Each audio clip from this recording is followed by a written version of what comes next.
23 de diciembre de 2008, 11:47 de la noche. Las luces de neón parpadeaban sobre el salón de fiestas El Dorado en Culiacán, Sinaloa. El corrido de los Tigres del Norte resonaba entre las risas y el tintineo de las copas de champán. 200 invitados celebraban los 35 años de Arturo Beltrán Guzmán, conocido en el bajo mundo como el artista. Pero entre la multitud que bailaba, 5 hombres vestidos de negro ya habían tomado sus posiciones. En exactamente 13 minutos, la sangre del mejor amigo de Joaquín, el Chapo Guzmán, estaría regada sobre el piso de mármol, y con ella se escribiría uno de los capítulos más sangrientos de la guerra entre carteles que desangró a México. El artista no sabía que esa noche sería la última vez que vería el amanecer. Tampoco sabía que la mujer que lo había conquistado, María Elena Arellano Félix, hermana menor de los temidos jefes del cartel de Tijuana, había sido la carnada perfecta en una venganza que había estado cocinándose durante 5 años. Mientras él levantaba su copa de Dom Periñón para brindar por la vida, 4 francotiradores ya tenían sus miras láser apuntando directamente a su corazón.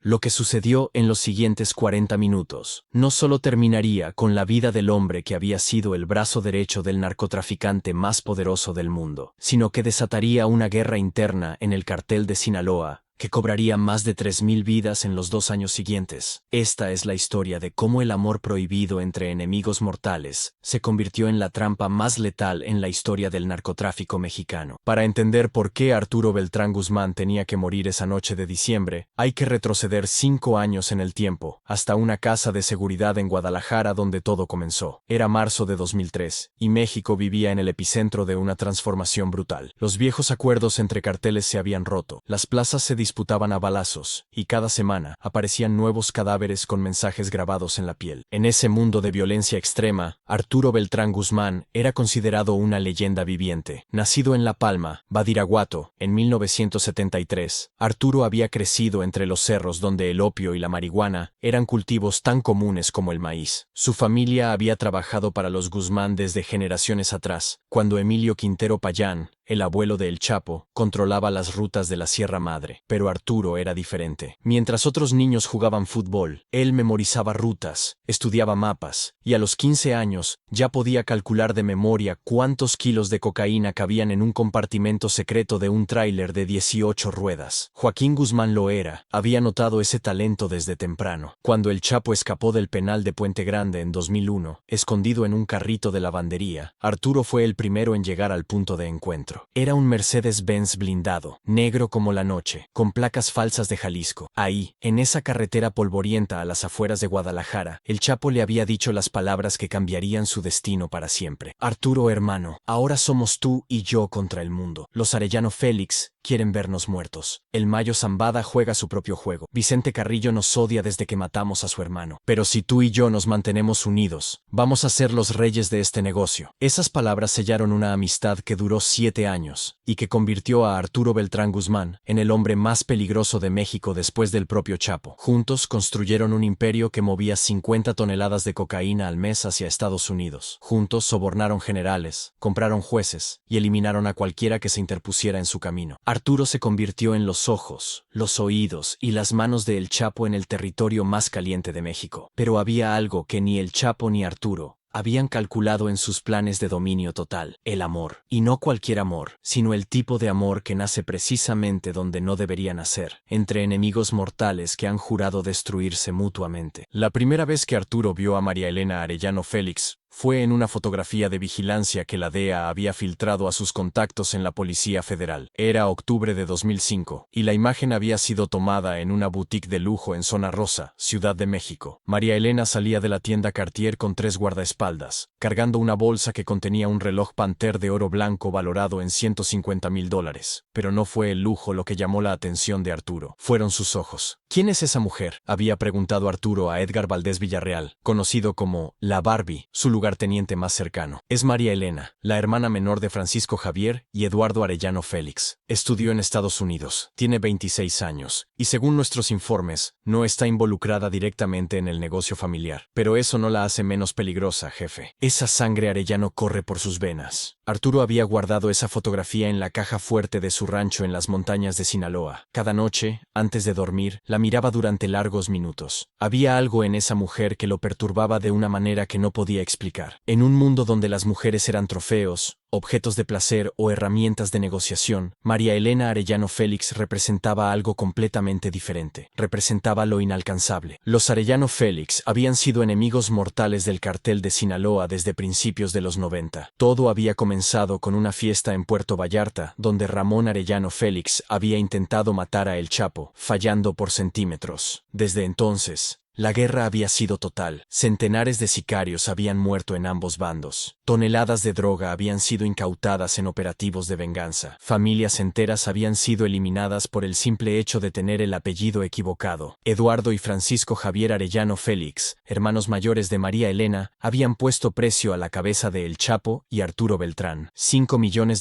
por cada uno, muertos o vivos. Del lado sinaloense, la respuesta había sido igual de contundente. Arturo, personalmente, había dirigido el operativo que terminó con la vida de Ramón Arellano Félix en 2002, en una balacera que duró 40 minutos en las calles de Mazatlán. Por eso, cuando Arturo Beltrán Guzmán comenzó a obsesionarse con María Elena Arellano Félix, sus más cercanos colaboradores supieron que estaban ante una situación que podía terminar en catástrofe total. El primer encuentro sucedió por casualidad, o al menos eso parecía en ese momento. Era febrero de 2006. En el Aeropuerto Internacional de la Ciudad de México, Arturo viajaba con documentos falsos bajo el nombre de Roberto Salinas Méndez, empresario ganadero de Sonora. María Elena regresaba de un viaje de compras a Nueva York. Sus vuelos habían llegado con 15 minutos de diferencia, y el destino quiso que coincidieran en la sala VIP de Aeroméxico. Ella estaba sentada junto a la ventana, leyendo una novela de Isabel Allende, cuando sintió que alguien la observaba. Al levantar la vista, sus ojos se encontraron con los de un hombre alto, de complexión atlética, con una cicatriz